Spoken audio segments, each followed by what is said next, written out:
The sky over Germany was a canvas of aching crystalline blue, scarred by the chalk-white contrails of predators.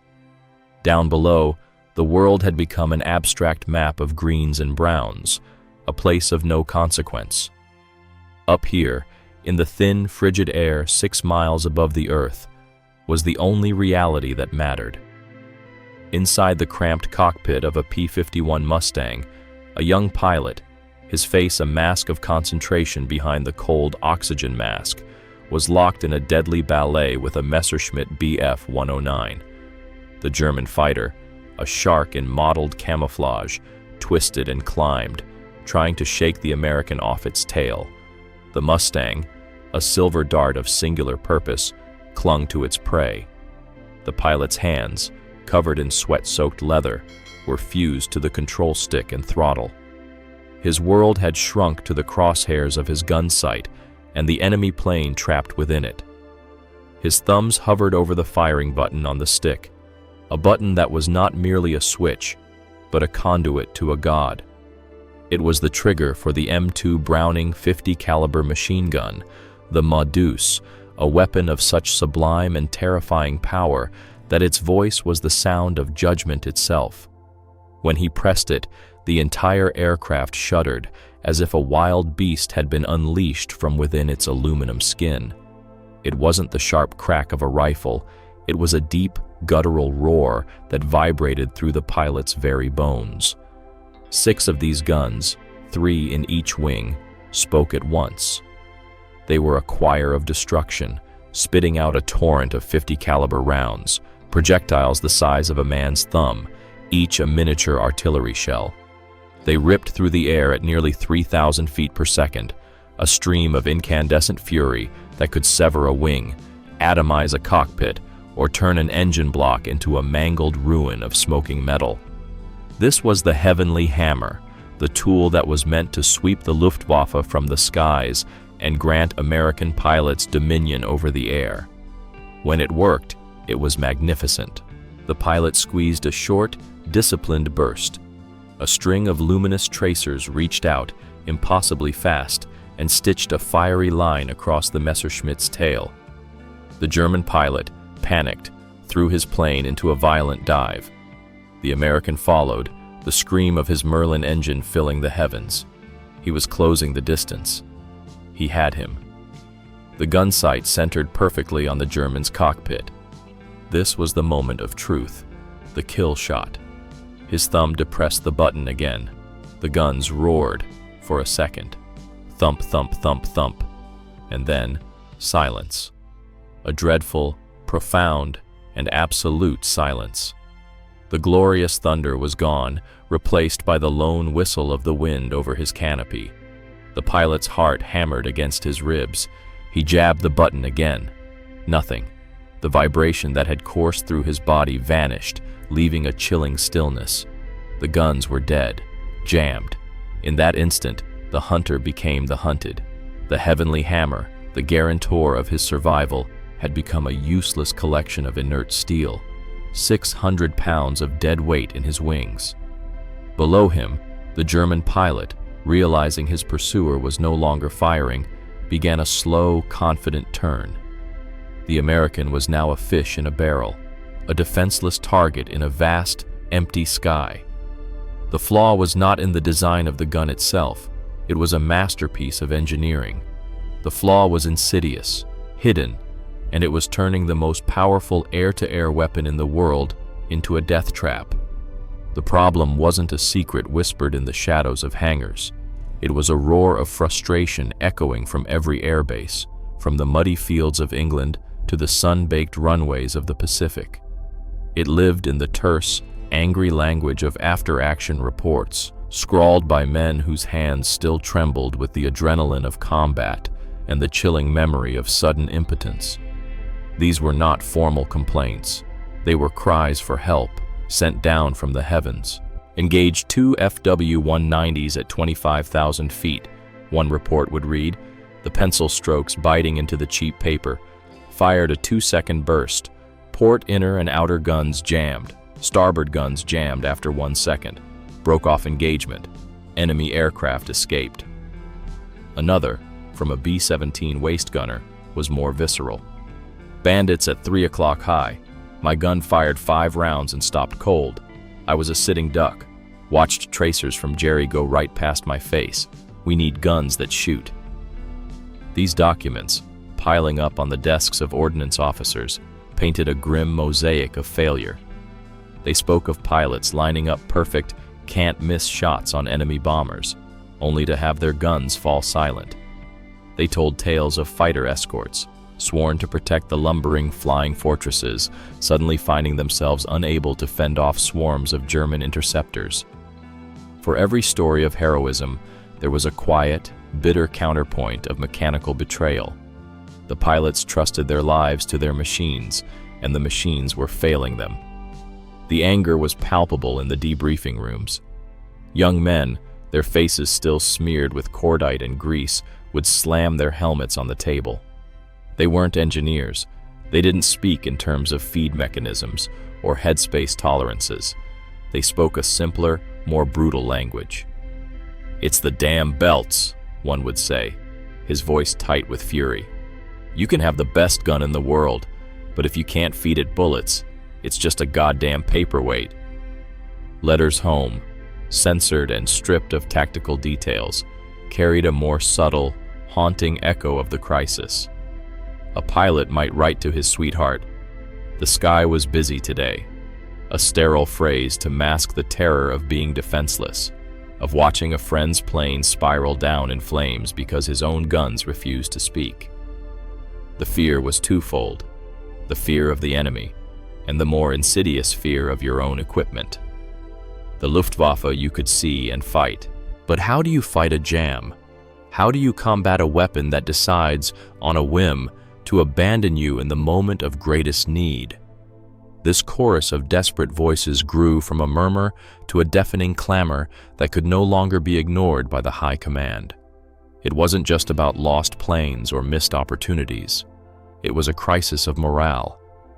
The pilots, America's finest, the knights of the modern age, were being sent into the world's most savage arena with a hammer that might shatter in their hands at any moment.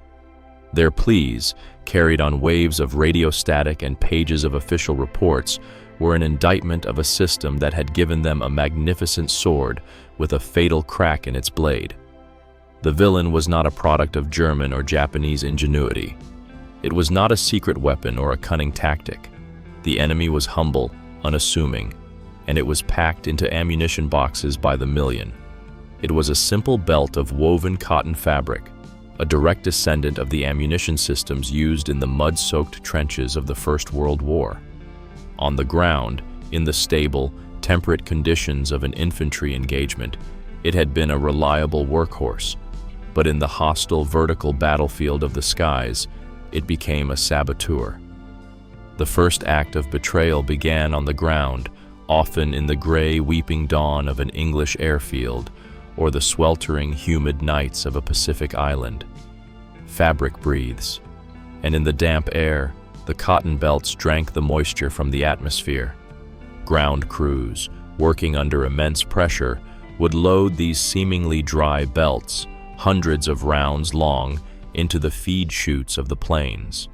The belts, now subtly swollen with water, were a Trojan horse being wheeled into the heart of the weapon. The second act unfolded during the climb.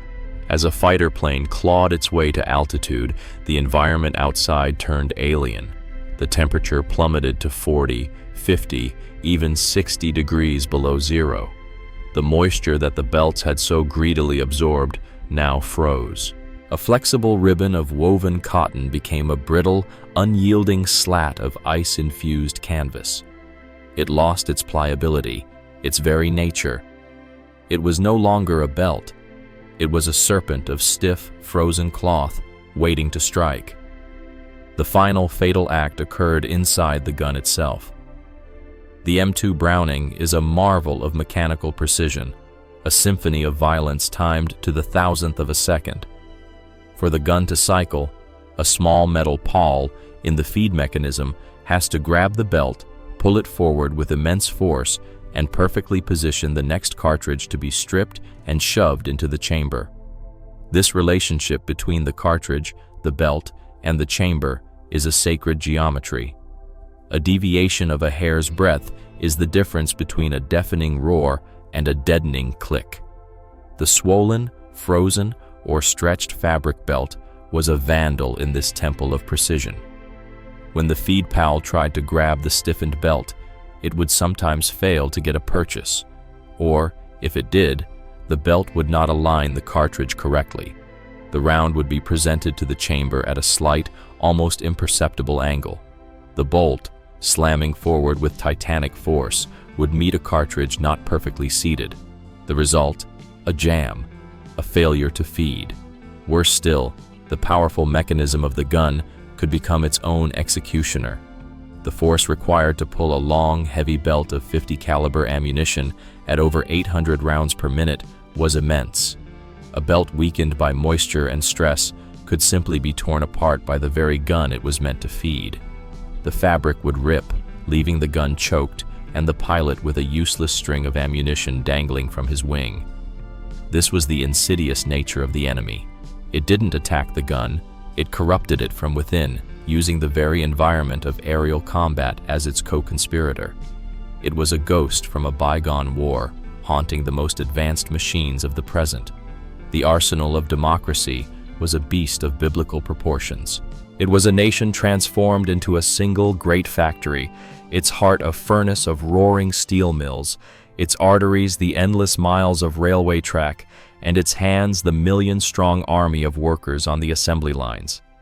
From this behemoth flowed a river of war material that defied imagination.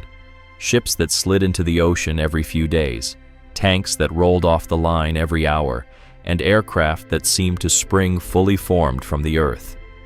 The industrial might of the United States was a physical manifestation of its will to win, a sledgehammer forged to crush the Axis powers. And yet, this colossal engine was being brought to its knees by a grain of sand in its gears. The stream of angry reports from the front lines had become a flood, and the flood had reached the highest echelon gasp of command in Washington, D.C. The jamming of the M2 Browning was no longer a nuisance. It was a strategic crisis. It directly threatened the effectiveness of the daylight bombing campaign over Europe, a cornerstone of Allied strategy. Bombers without effective defensive armament were just targets. Fighters unable to clear the skies were just escorts in name only. The problem was handed to the high priests of ordnance, the brilliant minds at the Army's legendary arsenals like Springfield and Rock Island. These were men who lived and breathed ballistics, who could blueprint a cannon in their sleep, and who understood the intricate mechanics of automatic weapons better than anyone alive. They were the guardians of the flame, the established experts. They attacked the problem with the full force of scientific methodology. They built climate-controlled chambers to simulate the brutal cold of high altitude. They subjected the cotton belts to rigorous stress tests. They tried everything that logic dictated. They bathed the belts in waxy, water-repellent concoctions. They experimented with new chemical treatments to prevent moisture absorption. They redesigned the weave of the fabric, hoping to find a pattern that would resist stretching. But the sky was a crueler laboratory than any on Earth. The wax stiffened and flaked off in the cold. The chemical treatments failed under the combined assault of freezing temperatures and the violent G-forces of combat maneuvers. The reinforced belts still stretched, still misfed, still tore. Every promising solution developed in the sterile environment of a laboratory disintegrated in the chaotic reality of an aerial dogfight. The frustration within the Ordnance Corps was immense. They had designed and overseen the production of the finest machine gun of its era, only to see it neutered by a piece of cloth.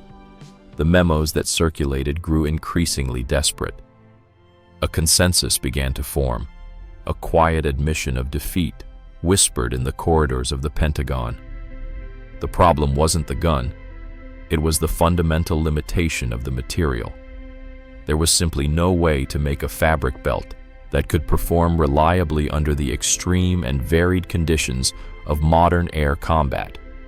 The best minds in the American military-industrial complex had officially, if quietly, hit a dead end. The consensus was grim. A perfectly reliable, high-speed ammunition feed for high-altitude flight was a fantasy, a technical impossibility. While the greatest minds of the U.S. Army Ordnance Corps were staring into the abyss of their own failure, the solution was gestating hundreds of miles away from the hallowed halls of military research. It was not in a government laboratory or on a proving ground, but in the smoke-stained industrial heartland of America, St. Louis, Missouri. And its author was not a general, a weapons designer, or a government scientist. He was a man named Ralph M. Contracting, a civilian engineer. Contracting was the antithesis of the military establishment. He was a man of quiet, methodical intensity whose world was one of blueprints, calipers, and the pragmatic laws of mass production. He worked for the St. Louis Car Company, a firm that, like so many others, had pivoted its industrial might to the war effort. But they didn't make guns. They didn't make planes. They made the containers, the crates, the ammunition boxes, the mundane but essential packaging that kept the war machine moving. His job gave him a unique perspective. He wasn't blinded by the intricate beauty of the M2's internal mechanism. He didn't think in terms of ballistics or cyclic rates. He thought in terms of logistics, handling, and material integrity. He saw the ammunition belts not as an integral part of a weapon, but as a package for delivering cartridges. And from his vantage point, he could see that the package was flawed. He heard the stories. The rumors and complaints trickled down the supply chain, reaching the very factories that boxed up the ammunition. He saw the reports of ammunition arriving overseas with its fabric belts already damp or mildewed. He understood, with the practical clarity of a production engineer, that no amount of fancy chemical treatment would ever make a piece of cotton immune to the fundamental laws of nature. Fabric would always absorb moisture. It would always stretch under strain. It would always freeze and grow brittle. While the ordnance experts were trying to force a flawed material to behave in a way it was never designed to, Contracting saw the problem with a dispassionate, almost brutal simplicity. The problem wasn't how to fix the fabric belt. The problem was the fabric belt. It was an antique, a relic from another era, stubbornly clinging to life in a new age of high-speed, high-altitude warfare. It had to be replaced. The experts saw it as an engineering challenge. Ralph Contracting saw it as an exercise in futility. Their solution was to improve. His was to eliminate. He was a ghost in the machine of the war effort, an anonymous cog in a vast enterprise. He held no rank, no commission, no official mandate. All he had was an engineer's stubborn refusal to accept that a problem was impossible. He watched the best and brightest fail, not because they weren't smart, but because they were trapped inside the box of conventional thinking. Ralph Contracting, the civilian genius from St. Louis, stood outside that box, and he was about to tear it apart. Inspiration is not a thunderclap from a clear sky. It is a quiet seed, planted in a mind that has been tilled and fertilized by obsession. For Ralph Contracting, the problem of the ammunition belt was not a file on his desk. It was a ghost in his thoughts, a constant low hum of a puzzle that buzzed just beneath the surface of his daily work. His days were spent with the mundane architecture of logistics, the grain of wood in a shipping crate, the tensile strength of a steel band, the simple, rugged mechanics of a hinge on a lid. The moment of revelation, when it came, was not born in a flash of fire or the scream of a diving airplane. It was born in the quiet contemplation of an object so common it was invisible. Perhaps it was a simple metal clasp on a toolbox, or the way the segments of a rolling door interlocked. Or maybe it was a small, discarded piece of machinery on his workbench. He saw two pieces of metal, looped and hinged together, moving with a fluid, predictable grace that was the absolute antithesis of a stiff, frozen fabric belt.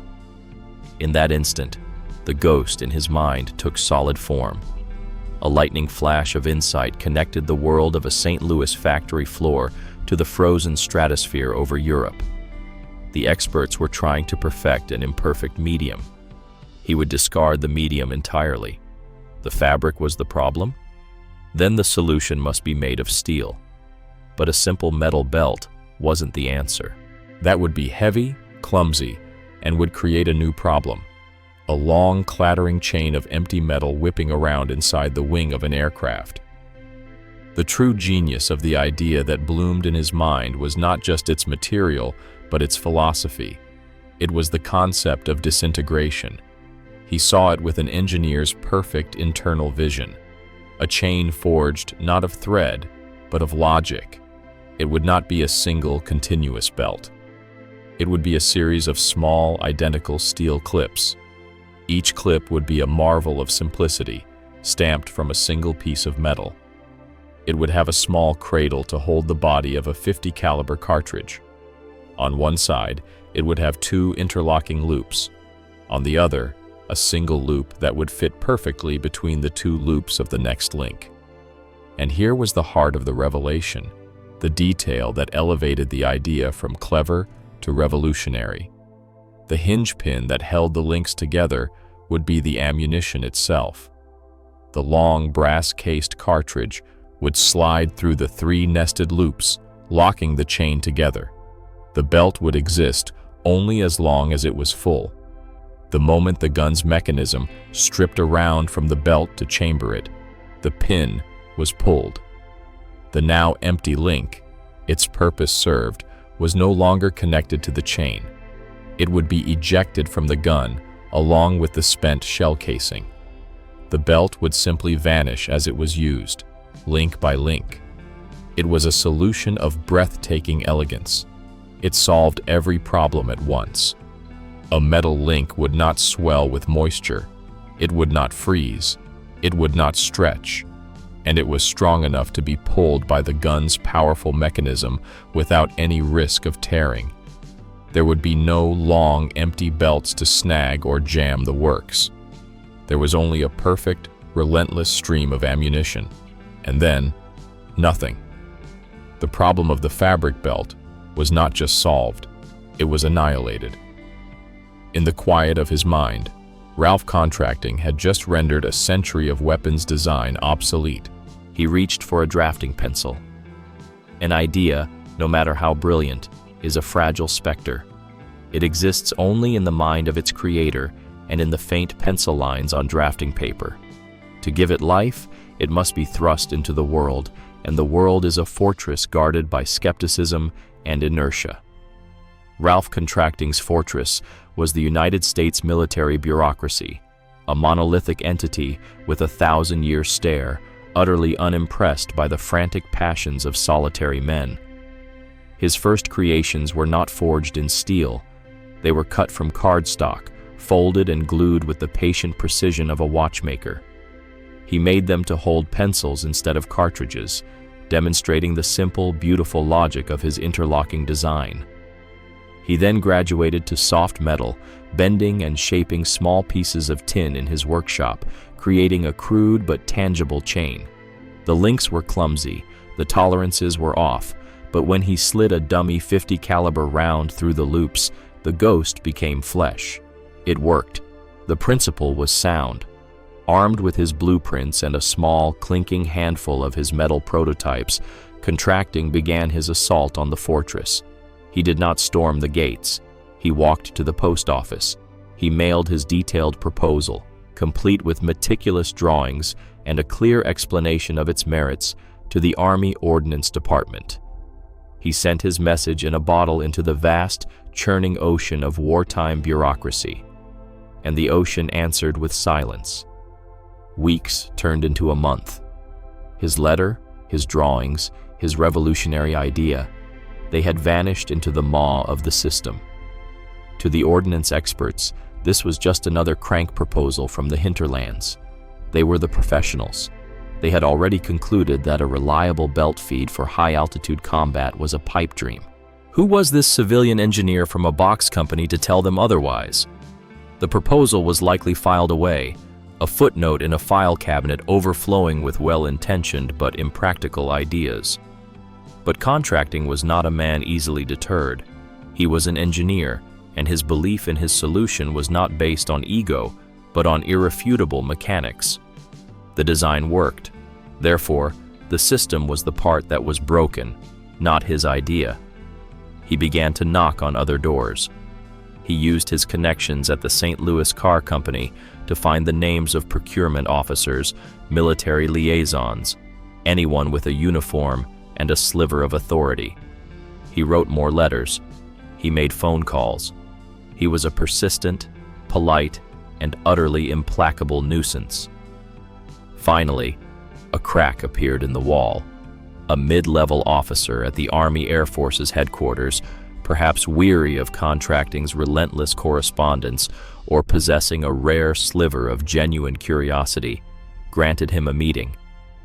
The scene was a study in contrasts. Ralph Contracting, a man in a simple civilian suit, his hands rough from the workshop, stood before a polished mahogany desk. On the other side sat a uniformed major, his insignia gleaming, his posture a ramrod of military discipline. The air was thick with skepticism. The major had seen 100 inventors, each promising to win the war with a new gadget. Contracting didn't make a grand speech. He simply laid a small, cloth-wrapped bundle on the desk. He unrolled it, revealing a dozen of his handmade steel links and a single, inert .50 caliber cartridge. He said nothing, letting the objects speak for themselves. The major picked up a link, his expression one of bored professionalism. He felt its weight. He looked at the interlocking loops.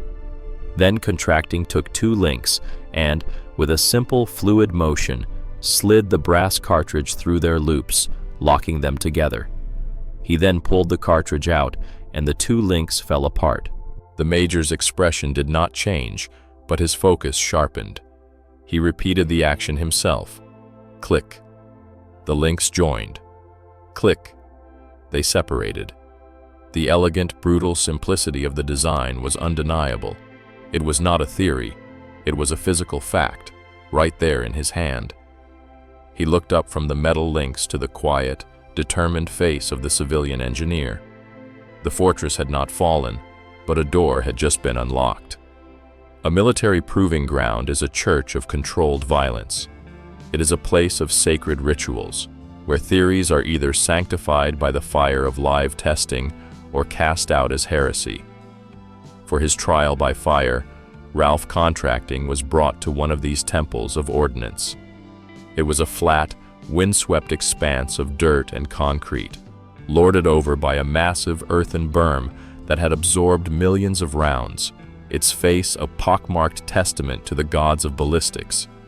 He did not come alone. The skeptical major, his career now tenuously tethered to this civilian's strange idea, had arranged the test. With them were 2 master armorers, non-commissioned officers whose hands were as intimate with the soul of an M2 Browning as a priest's with a Bible. Their faces were impassive masks, but their movements betrayed a deep-seated doubt. They were the acolytes of an established doctrine, and this civilian was asking them to feed their god a strange new communion. Contracting's prototypes were no longer pencil holders made of cardstock. He had commissioned a small, expensive batch from a tool and die shop. They were raw, unblued steel, still bearing the faint machining marks of their birth. They felt heavy and serious. Compared to the familiar, flexible weave of a cotton belt, they were like industrial fossils from a future age. The armorers handled them with a clinical curiosity, linking them together one by one, sliding the gleaming .50 caliber cartridges into place. The process was slow, deliberate. Each click as a round locked 2 links together was a small, sharp sound in the vast silence of the range. They created a 50-round belt, a short metallic serpent that lay coiled on the feed tray, looking alien and wrong. The M2 itself was mounted on a heavy steel tripod, its black, finned barrel pointing impassively at the dirt berm. It was a divinity of machined steel, a sleeping dragon. The head armorer, with a final, skeptical glance at contracting, took his position behind the gun. He charged it, the heavy clack-clack of the bolt echoing in the still air. He was ready. The major gave a curt nod. The armorer wrapped his hand around the spade grips and pressed his thumb down on the butterfly trigger. The world exploded in a single, continuous roar. It was not the thump-thump-thump of a struggling gun, but the solid, uninterrupted thunder of a perfectly functioning weapon. It was a sound of pure mechanical fury, a seamless torrent of noise and vibration that shook the very air. For 3.5 seconds, the gun spoke without a stutter, without a gasp, without a single moment of hesitation. But the true miracle was not the sound. It was the sight. From the left side of the gun, a golden waterfall of spent brass casings spewed forth, arcing in the sunlight. And from the right side, something new, something no one there had ever seen before. A frantic, clattering cascade of small, dark metal shapes. The empty links, their duty done, were being spat out with the same furious energy as the shell casings.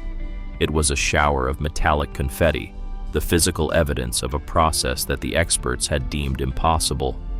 Then, as suddenly as it began, the roar stopped. The 50-round belt was gone. The silence that rushed back in was profound, heavy with meaning. A thin curl of blue-gray smoke drifted from the breach. On the ground lay 2 neat piles, one of gleaming brass, the other of dark, discarded steel. The head armorer slowly lifted his thumb from the trigger. He stared at the piles on the ground, then at the smoking gun, and finally, at the short, severed end of the feed chute where the last link had been ejected. He said nothing. He didn't have to. His eyes, wide with a dawning comprehension, spoke of a scripture being rewritten. The heresy had worked. Logic had been made manifest in smoke and thunder. The report of the successful test landed on a desk in the Pentagon like a thrown gauntlet. It was a single-page document, dry and technical, but its implications were explosive. It was a direct contradiction of the official, established consensus. To the high priests of the Ordnance Department, the colonels and civilian chiefs who had spent months proving the problem was unsolvable, it was not just a report. It was an accusation of failure. Their reaction was swift and predictable, a tidal wave of institutional skepticism. This was not the objective curiosity of a scientist, but the defensive posture of an entrenched bureaucracy. Who was this contracting? What were his credentials? How could a lone engineer from a company that made shipping crates possibly succeed where their entire well-funded apparatus had failed? The not invented here syndrome, that powerful antibody of all large organizations, flared up with a vengeance. A formal demonstration was ordered. This would not be a quiet trial on a remote range with a single interested major. This was to be the main event, a formal inquest held at the Aberdeen Proving Ground, the holiest of holies for U.S. Army ordnance. Ralph Contracting, the civilian heretic, was summoned to present his miracle before the High Council itself. He arrived to find not a welcoming committee, but a jury. It was a panel of a half-dozen high-ranking officers and senior civilian engineers, their faces grim, their arms crossed. The gleam of polished brass on their shoulders seemed to add to the weight of their authority. They stood with the stern patience of men who had come not to be convinced, but to witness an expected failure. The air in the concrete bunker overlooking the firing line was cold and clinical. 2 M2 guns were set up side by side. One was fed with the best available fabric belt, treated with all the waxes and chemicals their own labs had devised. The other was fed with a long, sinuous belt of contracting steel links, assembled by hand and gleaming under the harsh lights.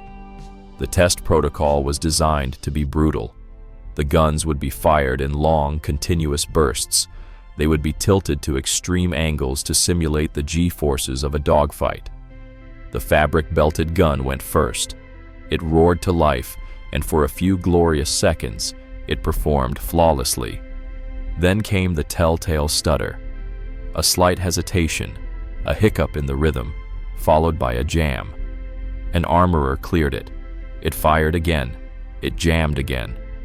After 3 jams in 100 rounds, the test was halted.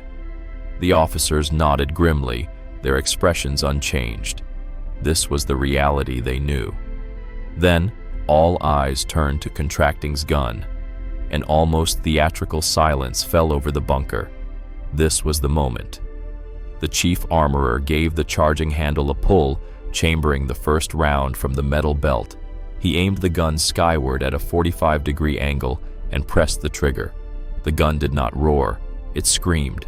It was a solid, unbroken shriek of mechanical violence, a continuous, high-speed eruption of power that seemed to have no end. For 10 seconds, 20 seconds, 30 seconds, the gun fired without a pause. The barrel began to glow a dull red. The air thickened with the acrid smell of burnt powder and hot oil. And through it all, 2 perfect, mesmerizing streams poured from the gun, a glittering arc of spent brass and a frantic, rhythmic clatter of ejected steel links dancing on the concrete floor. It fired through the entire 500-round belt. It did not slow. It did not hesitate. It did not stop until the last link was fed and the bolt locked back on an empty chamber. In the ringing silence that followed, the only sound was the faint tink, tink of hot metal links cooling on the floor. No one spoke. The stone-faced colonels were no longer looking at Contracting.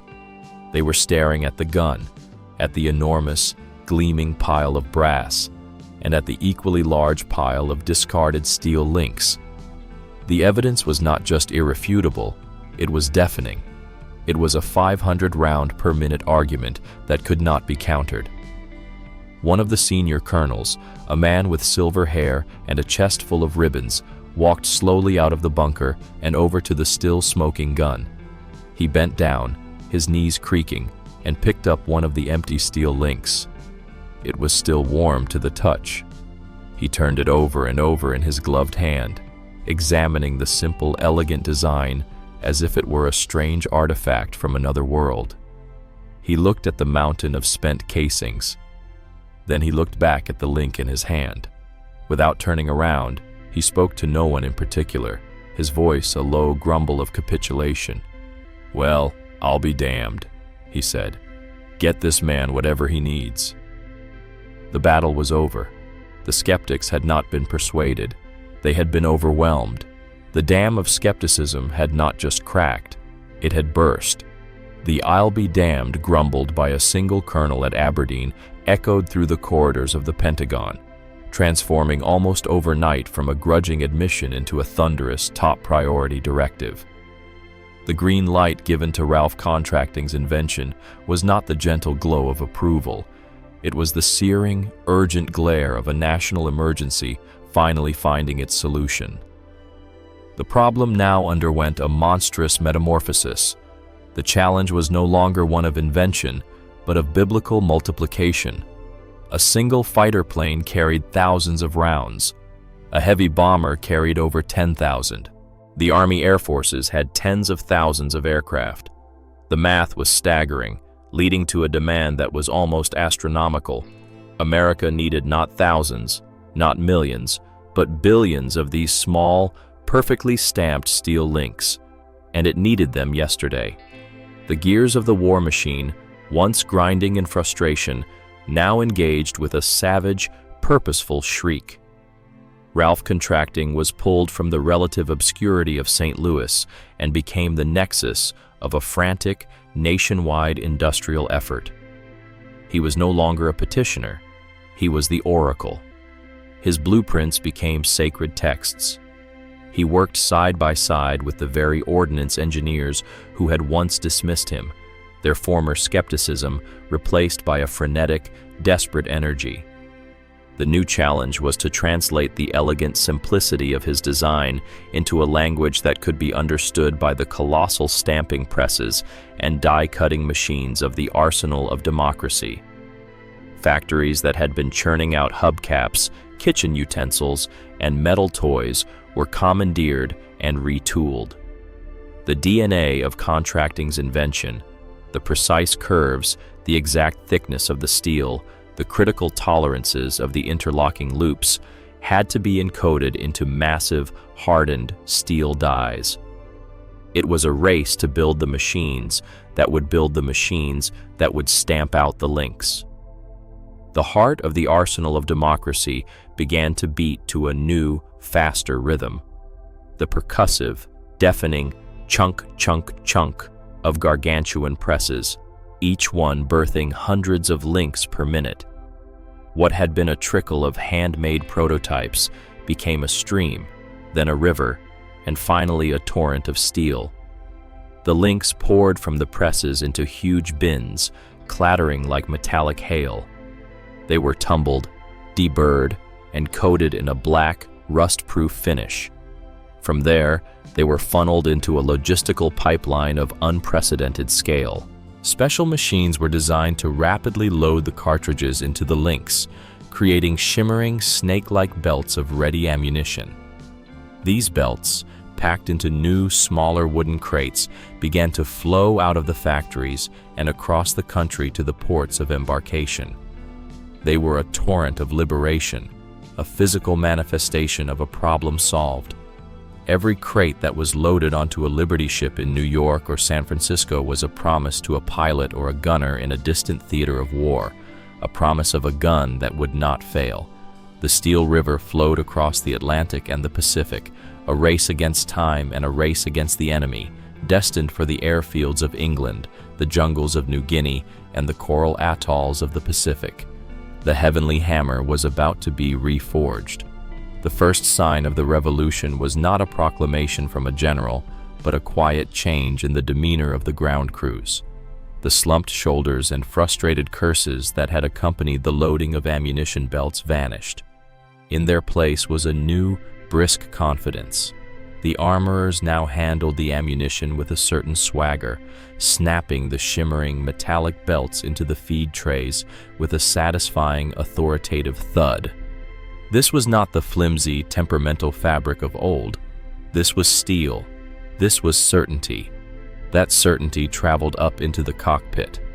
A pilot climbing into his Mustang or Thunderbolt now felt a subtle but profound shift in his relationship with his machine.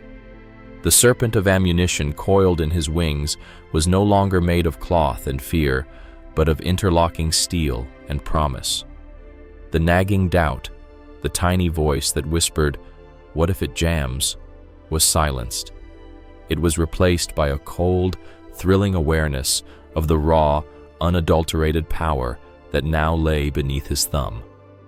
The change was written in fire across the heavens. A P-47 Thunderbolt, escorting a box of B-17s over Schweinfurt, is pounced upon by a flight of Focke-Wulf 190s diving out of the sun. The American pilot wrenches his massive fighter into a turn, closing on the tail of the lead German. In the old days, this would be a moment of surgical precision and terrible anxiety. Fire a short, 2-second burst, conserve the fragile belt, pray it doesn't tear. But these are the new days. The pilot centers the FW-190 in his gun sight, and his thumb depresses the trigger. He doesn't tap it. He doesn't feather it. He holds it down. What erupts from his 8 machine guns is not a burst. It is a solid column of kinetic energy. It is not the sound of a gun firing. It is the sound of a cosmic zipper being torn open. It is a continuous, unbroken roar of destruction that lasts for 5, 6, 7 seconds. The M2 Browning, finally uncaged, is allowed to achieve its full, terrifying potential. The stream of 50 caliber rounds is so dense it resembles water from a fire hose. It is a buzzsaw made of explosive lead. The enemy plane does not just smoke or trail fire, it disintegrates. A wing simply shears off, torn away by the concentrated violence. The fuselage is shredded, the cockpit atomized. The Focke-Wulf ceases to be an airplane and becomes a cloud of falling debris in the space of a few heartbeats.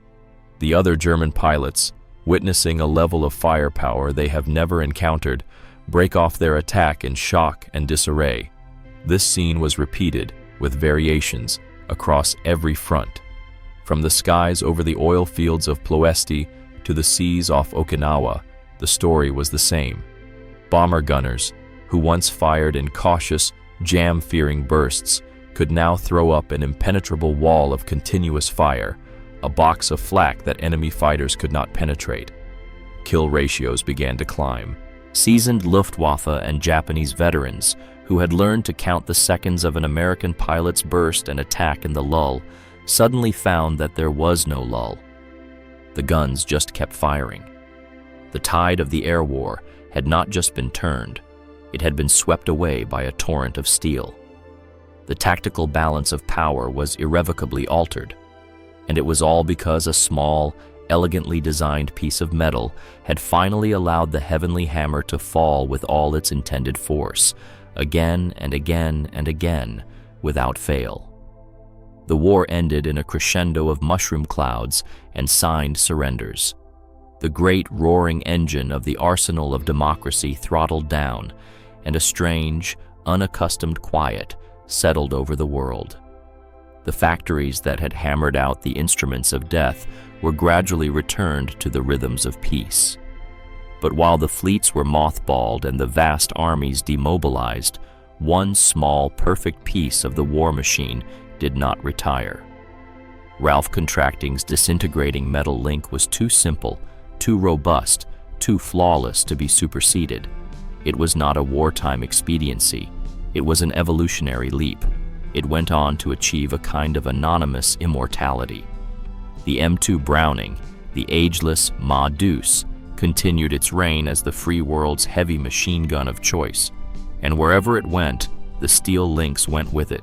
They clattered in the frozen hills of Korea, were choked with the dust of deserts in the Middle East, and rusted in the humid jungles of Vietnam. They were scaled up for 20mm cannons and scaled down for new generations of lighter machine guns. The principle was perfect.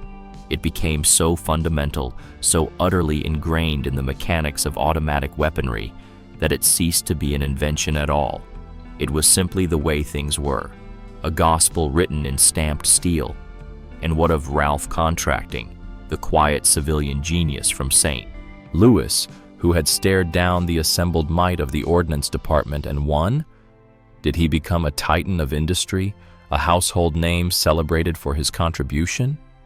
No. His name did not adorn a tank or a foundation. He did not amass a vast fortune.